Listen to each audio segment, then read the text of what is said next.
So let's start right there. Yeah. And it's a Wednesday, what the happened? So Right. we're kind of dealing with major questions. Let's start with one from social, talking about Titans beating the Bills 42-16. This one deals with Ryan Tannehill. Wout, just Wout. It's a good name, Wout Van Aert, one of the best riders in the peloton, by the way. But Wout says, is Tannehill a top 5 quarterback?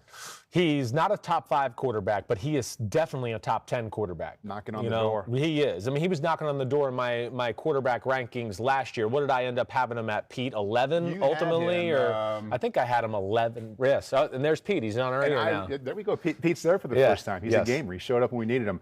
If I'm remembering correctly, you had him ahead of Brady and Breeze, and a lot of people were on you about that. Of course they were. Yes. I mean, you're not allowed to ever drop Brady and Breeze. Even when they're 94 years old, I'm going to still have to put them in the quarterback ranking. But yeah, I mean, you see, first off, again, it's another great example of when you put a guy on a team where the team fits and can support him and all those, you see the talent finally rise to the top, right?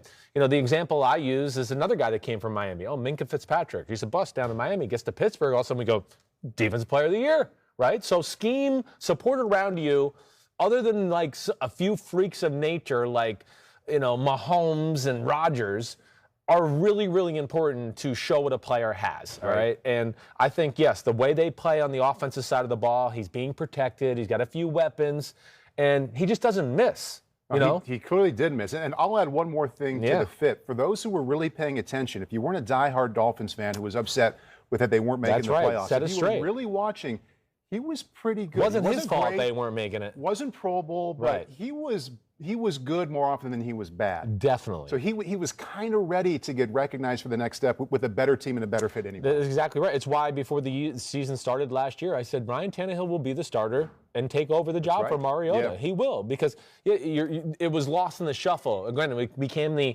going to blame the quarterback for the whole organization failures. And that's what happened to him in Miami. The perception kind of ran stale, right? He had a player and his wife rag on him all the time, which is annoying to me, because then the player and the wife went to another team where that quarterback threw interceptions every other play, and they never ragged on him, which I still will never forgive them, and I'm not even going to bring them up. But either way, Tannehill has it all. He really does. What part of his really good you think showed up last night against Buffalo? I think just the absolute, just dead-on bullseye accuracy, where no matter if it's 6 yards down the field or 40 yards down the field, it's just always right on target. First touchdown pass, double move, boom, in the pocket, right? That was his first pass of the night. The whole night. Perfect. And it was probably his most difficult pass of the night, and it was his most perfect. Yes. I mean, but he never leaves yards on the field. That's my biggest thing about him. He maximizes opportunities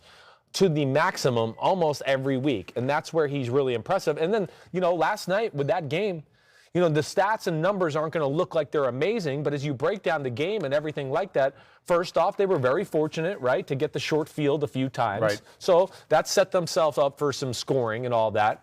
But they were going to have to throw the ball to score some touchdowns and do that, because Buffalo was selling out to stop the run. They weren't going to let Derrick Henry and company just maul them that way. And so some of these looks they got in the pass game were just too good for them to pass up, where, they want to stay patient with the run. Right. But I think when they got into the second, third quarter, they started to realize, hey, there's too many guys up there, and we got mismatches. Let's start attacking. And I think to that point, credit to Tennessee, whoever was calling plays there, for staying with Henry, because as you pointed out, it wasn't going really well. 19 carries, 57 yards is not a Derrick Henry kind of night. Nope. But they gave him more than 8 or 9 carries. They stayed with it to keep the offense on schedule, even when it wasn't really working that well. Exactly right. I'm a big fan of that. I mean, I really am. Attempts is a big number for me for offensive success. Opens up the play action, gives your offensive line a chance again to just fire off the ball a little bit.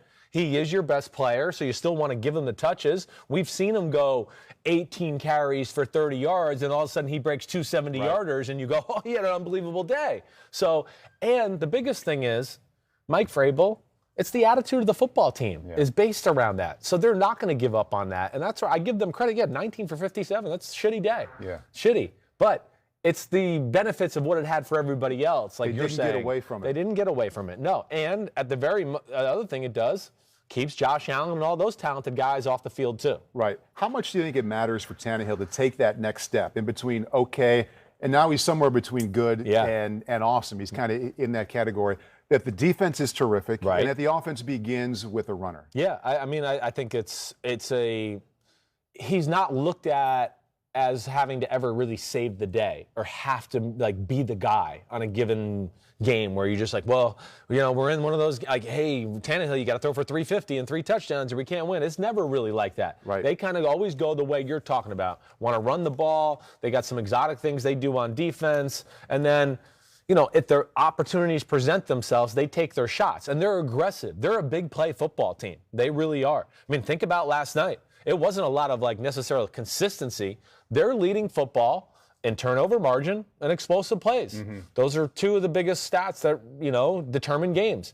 Interceptions, big returns, big passes down the field, big punt return that sets up short field. You talked about the first pass for the touchdown, 20-yard something pass. So they're not looking to dink and dunk and do anything that way. It's run, take shots, and they're aggressive on both sides of the ball. Very complimentary football. I don't know if I've seen a quarterback throw for 195 yards, which is very basic in the NFL, Yeah. and have it look so impressive Right. when you don't think about the actual stats. It's fooling. It's fooling because it was so efficient, and you just saw the touchdowns, and it's like if you walked away from the game watching it on TV, you just go, oh, they moved the ball up and down the field all night. What you don't really realize is Bills' defense played a little bit better than I wanted to give them credit for when I turned off the TV last night. And then when I watched the film today, I go, there were some things that I really liked about what they did. What'd you like best? They were put in some tough spots. They really were by their turnovers, offense yeah. and the punt return and all of those type of things. But what I did like best is the running game has been a little bit of an issue for them. They were not gashed in the running game.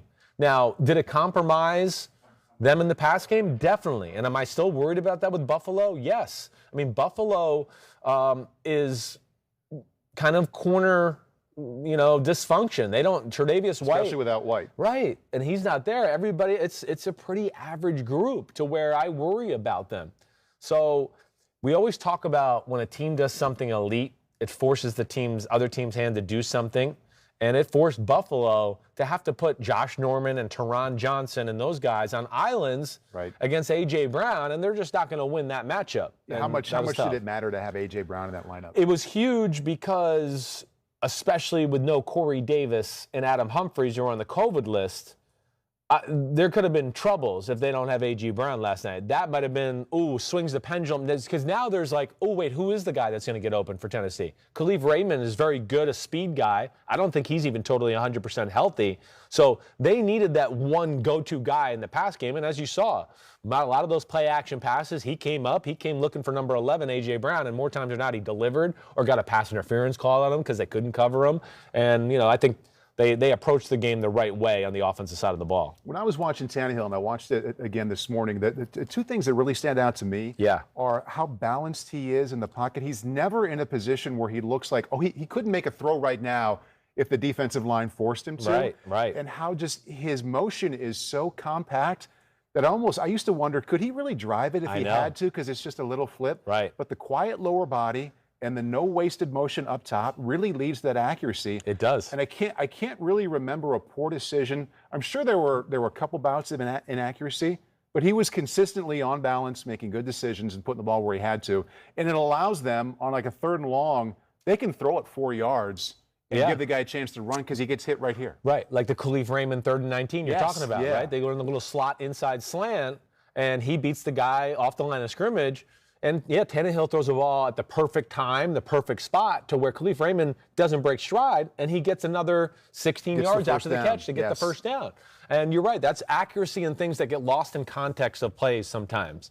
And it does add. Again, he maximized the play. Yep. It goes back to that.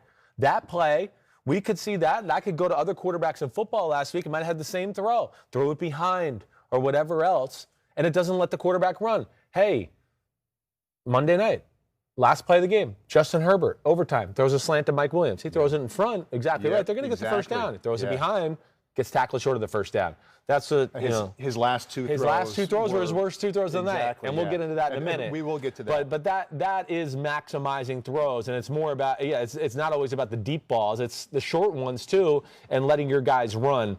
But Titans, I just can't say enough about them. The fact that they played that clean of football and executed like that without playing football in 16 days and very few practices, way to go, Mike Vrabel. That's pretty insane that they pulled that off. I mean, if you just didn't know anything and watched the game last night, you would go, well, Buffalo hasn't played in 2 weeks, right? Right. What? No, Tennessee? I mean, because they were on their game.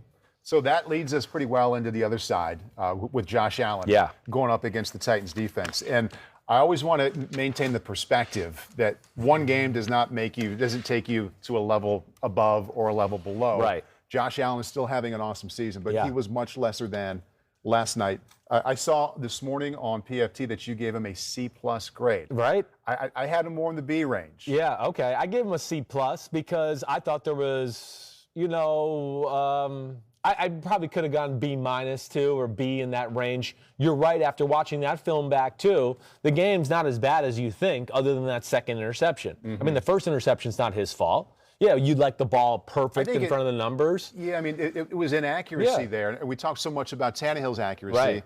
It was a short throw. Yeah. If he puts it on him instead of behind him, receiver should have caught it. Yeah. But I mean, his inaccuracy led to that. It definitely led to it. There's no doubt, And again, the other thing, no John Brown. It's Andre Roberts who's playing that position. Is that John Brown that gets that ball? Probably. But it was that kind of just signified the whole night to come for Buffalo. Like, ooh, that kind of looks good, but it's just a little off. We're off tonight. Like, in all aspects, special teams, defense, offense, we can hit it all. But, yeah, that started things off in the wrong way. And, yeah, it was a third down, and I want to say it was a third and long, maybe 10, whatever else. Are we talking about his first pick? His first interception. Okay, he throws that. I want to get to both. So yeah. The first one was the in-cut, right? With the in-cut that you described. It was about a 15-yard, 16-yard throw. I think it was a little shorter. A little low and behind, yes. And the guy gets two hands on it, pops it up. Tennessee takes advantage, touchdown on the double move, like you said. It was a very interesting defensive scheme that I want you to describe what they were doing. I mean, the inaccuracy led to the pick, but what they did to him leading up to that, I thought was really, really good. Definitely. And it was 3rd and 4. I'm sorry. I thought it was longer than that. So he threw about a 14 or 15-yard pass on a 3rd and 4. The Titans' defensive game plan was awesome. It really was. I can't say enough about it. They played coverage the whole night. They ran exotic zone coverages. Mike Vrabel obviously had a little beat on the offense. Again, this is a New England offense. Mike Vrabel's done pretty damn good against New England so far. He's 2-0 since he's been the coach of the Tennessee Titans and stymied their offense both times. He did. And then last year, he stymied Buffalo's offense a little last year when Buffalo went down there and won a close game. And then here again. But yes, I think the fact that he realized, and this is not the way the Titans have been playing the first few weeks of the year. They've been playing a little bit more of in-your-face, man-to-man, we're going to cover you and make you earn it. But I think he realized, whoa, we're not going to match up with this group. Right. We can't cover this group all over the field and what they're doing, and not with this big sucker 17 back there. Yeah. Because even if we do cover him, he buys time, and then people pop open and all that stuff too. So very impressive from that standpoint with dropping people in the coverage and the illusion of blitzing. Yes. Right? That's the word. The illusion. Yeah. Which leads to that confusion that you've always talked about that you want that quarterback to have for half a second. Half a second. One thing we're going to get in today is teams over blitzing. It's going to be a theme throughout all my notes, where I'm going to show you teams that blitz and they get gashed, and then teams that play coverage right now are proving to be the better defenses. They are. And you can go to the plays or whatever it is. And on this play, on that first pick, I think it's a perfect example because 3rd and 4, like you talked about, so it's an open book for a defense to have any kind of blitz on a 3rd down and 4. They had 7 guys on the line of scrimmage, maybe 6.5, because the 7th was a little bit off. Right. And at the snap, you don't know if they're bringing 4 or if they're bringing 7. So they bring 4. Which was confusing right off the bat. Yes, right. And then number 31, the free safety, who was about 2 yards off the ball, looked like he had free reign to play center field, not 20 yards deep, but 5 yards deep, and just look for digs. And it was a case where defense beats offense, not physically, but they had a better scheme called. They had a better scheme called. Because he fell right into where the ball was going. No doubt about it. I mean, I think they played areas, and the one thing where everybody gets mixed up, in my opinion, right now is blitz. We got to pressure the quarterback. What we're seeing right now with a lot of this blitz is it's doing nothing to quarterbacks. It's nothing. They're too well schooled They know how to pick it up or where they're supposed to throw hot or change receivers' routes to screw over what you're going to do in the back end and then hold the ball just long enough to make the plays. It's throughout football right now. It really is. And you're letting the quarterback off the hook more times than not because you're making him not read anything or not have to make a decision. You're making the decision for him to where he goes, oh, wait, they're blitzing me. I don't have a lot of time. I like Stephon Diggs one-on-one with anybody. I'm just going to put it in his area. Oh, pass interference. Oh, big gain. So it's not doing the benefits that the people want to talk about. But that was kind of the theme all night long. And like you said, was like, whoa, lots of people at the line of scrimmage. Are they blitzing? Who's blitzing? I don't know. Wait, one guy blitzed, but another guy dropped out. Oh, It's still 4. How many times they really rushed 4, and I call this blitz change, one of them got home free. Was, again, another thing I'll look at to go, Mike Vrabel had a beat on the offense and knowing where they were going to protect, how they were going to slide the line. Yeah, because it's not just the quarterback's confusion we're talking about. No. The offensive line gets a little confused as well. Yes, I think it's that. I mean, even this, when I see this type of stuff, this is even more than quarterback and O-line. You're catching the offensive coordinator, even Brian Daboll, by surprise, too. Right. And they haven't been caught off guard by that. But I think that was really the impressive thing. They never let Buffalo, and I mean within Tennessee's defense, have those shots to take any shots down the field early in the game. They were going to make them earn it and execute and drive and do that. And Buffalo hasn't had to do that a whole lot because they're a big play football team. Right. You know? You've talked a lot about how you don't like the 5th rusher in a blitz. You say either bring 3 or 4 or bring 6 or 7, but 5 gets you nowhere. So I was paying attention to who might have been the 5th. I think it's Byard. Yeah, Byard, Kevin Byard. Byard could have been the 5th on that interception. Right. But instead of coming, he dropped and had the pick. Yeah. I also saw sometimes, and tell me if this is seeing it the right way, where that 5th rusher at the snap won't come. It's almost like he was spying Allen. Just holding a guy. And then he could decide to come about a second later when the offensive line and the quarterback thought, well, he's not coming anyway, don't worry about it. Right. They're definitely that. This is all New England, Vrabel, Baltimore Ravens, Dean Pease type of stuff where, is he blitzing? Is he covering the tailback? What's he doing? Or he's just standing over the guard so the guard has to stay there because I don't know what he's doing. And now they blitzed another guy off the edge. Right. Does that 5th have the option to come or is he told, wait a count? It depends. It depends. Sometimes it's like, hey, if you see the running back block and now you know he's blocked and you were supposed to cover him, then go and then go green dog type of thing, right? Yeah. But with guys like Josh Allen, sometimes they'll tell them still, don't go. Just kind of read his eyes, and as soon as he makes a break outside the pocket or do something, be there to be that guy to where, okay, he's outside the pocket, but he's not going to get out there now just set up for a few seconds and find he's going to have the pressure on him to go, you better throw and make a decision because we got somebody running at you. You're not going to just sit here all day. And that is great coaching, great game planning, and I think that was, the big things that jumped out to me. Coverage, disguises. We talked about before we went on air. Disguises. Quarterbacks are so good now. Dummy snap count. Booty 5, said hot, hot, hot, and then the defense shows their hand. Oh, hey, check Mike 31 over here because they've showed now who they're going to blitz, and then the quarterback gets them in the perfect play, and then the defense is gashed, and they wonder why. Well, that's one of the reasons I say stop fucking blitzing so much. Yeah. But then the other reason is hold your disguises. One thing I noticed constantly, and if you're watching on TV or anything like that right on YouTube right now, we talked about they look like it's cover 2, and they don't flinch from cover 2 until set hut, the ball snapped, and all of a sudden then it becomes cover 3, or it becomes man-to-man with a robber in the middle or whatever else. That is the shit that confuses a quarterback for a split second. Right. Or then the other thing we talked about, like the creative blitzes you're talking about, where it still ends up only being a 4-man rush. Right. Where here's a nickel cover corner, and if you're watching me on YouTube right now, usually the nickel cover corner, he's told, all right, you got you're blitzing here, right? They can't help it usually. So the quarterback does the dummy snap count or even gets towards the end of the snap count, and they're flinching because they can't wait to blitz. And Vrabel has told them, hey, you showing it and just being a split second faster is really ruining it. Don't do that. We want to surprise them so they're not schematically capable of doing it. And they're great at telling their corners and their blitzers, don't even flinch. Just look at your guy And when the ball snapped, I don't care if you get off the ball like a split second later than the guy who's told the whole world he's coming. We want to get there because they're not schematically ready for it. And that's how they got a lot of free runners last night at Josh Allen. I think you're hitting on a point that's allowing the defense to at least think about having a little bit of an advantage over the offense. Exactly. Where in this time, whether you measure by points or yards or quarterback efficiency, it's advantage offense. With Definitely. the pace, the formations, the amount of guys they get out.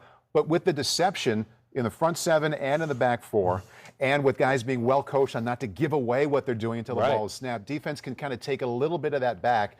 Bringing me to my next question. Yeah. Do you think the deception that is shown on the front seven with the quarterback and O-line wondering who's coming, who's not coming, or the deception of the back end where you don't know if they're playing zone or man until after you get it, which one is having more of an effect on an offense? Yeah, I would probably say a little bit more of the who's coming, who's not, just because it's a little bit of the really awesome defenses can do both. And that's a little bit what they did last night. They did, so you'll have Josh Allen, he's going, wait, am I picked up? And then he's looking back up to the secondary and like, whoa, it totally changed. They weren't doing this a second ago. So that's what the really good defenses do. But I think if you make me pick one or the other, I think that confusion of, I don't know who's blitzing, who's coming, who's dropping out. Let me peek out of the corner of the eye to make sure we picked up that guy because I'm not sure if he's picked up or not. That's probably always the greatest advantage, but not by such a greater. I mean, they're both very important. Both matter, yeah. Both very important. Second interception, let's focus on that Yeah. because it looked, watching it live and then watching it back, it looked much worse than the first one where you can say the receiver could have caught it. Yep. It was a really creative scheme that got him. What happened on that second pick? I think the second pick just is more of a little bit of a greedy throw, a little bit just I thought careless. A little careless, and I think he just misread. Malcolm Butler duped him.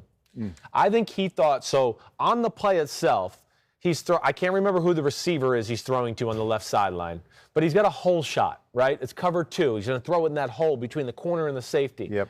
And they have Beasley running a little option route in the slot. And Beasley makes an initial break out, and Butler is looking at it. You know, they're well taught. They know what they're trying to do.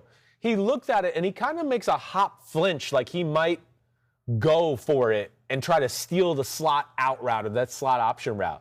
But as he makes that hop, I think he probably realized, he was like, wait, what the f am I doing? This is Josh Allen. I better get the f back.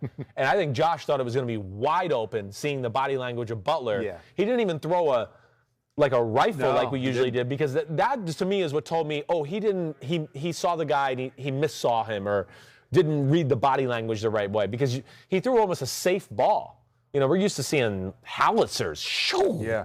And that's usually how he throws that ball. That to me tells me he was fooled there a little bit by Butler and what he did. And just one more point on Josh Allen, and all credit to Tennessee because they made him play with a little less accuracy and forced him into some careless throws, much more than we've seen so far this year. But Buffalo was 13 out of 17 on third down.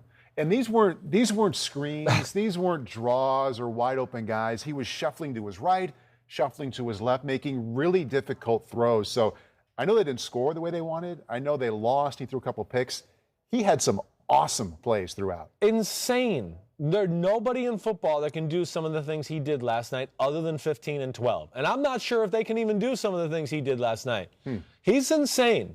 And people just got to start getting used to it. Because, that's about as bad as it's going to get. Which play comes to mind? Because I know how much you think of Mahomes and Rodgers. What comes to mind to put him into that category? The second touchdown pass, when he just floats and floats and floats and then throws the ball to T.J. Yeldon 40 yards down the field. 40-yard fastball. Yeah. They're playing coverage. Everybody's looking at him in his zone coverage going, and literally the defender who he throws it by turns around to look at the running back and sees him. It's like, he's not going to throw that there. Yeah. And and then the ball goes in the air, and by the time he's like, oh my gosh, I'm panicking, he's throwing it here, the ball's there already. Yeah. Or how about the float to the left, throw it across the field to Stephon Diggs on a third down? Right. Or how about the scramble to the left on third down, and the guy is falling out of bounds, and if he throws the ball in the guy's chest, it's going to be intercepted. He throws it a foot outside of out of bounds, they get the first down. That's insanity crap. I know. That touchdown to T.J. Yeldon was the equivalent. You ever have a baseball game on and there's a runner on third, 1 out or less, someone hits one deep into the outfield, and you're like, oh, it's an easy sacrifice fly. And then the ball comes lasered in, and the guy's gunned down at home plate. You sit up, and you're like, whoa, what? How did he get him? It was that kind of a throw. I agree. That's what he can do. Now, yes, it was a rough night. Buffalo plays them again. They're not going to make those. I would like to think they're not going to make some of the mistakes they made. They got caught on an off night. And then I think it'll be a little bit of a teaching thing. First off, Tennessee, all those things we're talking about, what they're doing on defense, rushing 3, rushing 4, 4-man line, 1 drops out, 1 blitzes. It's all coverage related. So he's doing this too with 0 run game. Can everybody, 0, Yeah. 0 run game. And this is why, for people out there who got on me about they need to draft a running back and Zach Moss, and I'd maybe even venture into the Le'Veon Bell conversation about Buffalo, because you could see they are not very good at running back. No, exactly. They're not. I think we spent a lot of time in the offseason thinking about free agency and draft, and how can this team go from good to great? And we saw the little differences last night. The Tennessee's run game, even though it wasn't great by their standards, was better than Buffalo's by far. And Tannehill's accuracy was a little better than Josh's. Yeah, definitely. And little differences. Yeah, little differences. They had balance, Buffalo didn't have the luxury of going, wait, we'll play all coverage here. Mm-hmm. Oh, we're going to get gashed by Henry. They had to play we got to stop Henry and compromise ourselves there. Tennessee was basically like, please fucking run it. Right. Do us a favor. We're all for it because we don't really think even with 3 down linemen, you're going to go far with it. Right. So they put a lot on Josh Allen right now. They are getting, to me, this is where we're going to start getting into like the conversation we've had about the Chiefs. They came out in the second half. And if you remember the first drive, the drive he throws a second interception, a lot of short throws, things like that. That's their next move because this is what teams are going to start doing to them. Teams are going to start playing coverage. We don't think you can run it. Okay, that's fine. I don't think they can run it either. Let's screen game up, short pass game up, all those speed sweeps you see to Isaiah McKenzie for the touchdown pass by the end zone and all those things.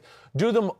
There's no. You can do that at the 50-yard line. There's I want to ask Andy Reid and Brian Daboll that. There's no rule that you have to do that at the 3-yard line. You can do it at the 50. Right. You can do it at your own 25. It's if the guy drops, it's incomplete pass. There's nothing wrong with it. Right. So those things where we go, these are trick plays. For these teams who are pass-based and want to win with their quarterback's right arm, no, that has to be a mainstay of the offense for when teams play coverage and drop. You got to have a million different ways to go, fine, we're going to f you up with all this cool stuff we do behind the line of scrimmage, and we'll see if you can rally and tackle us.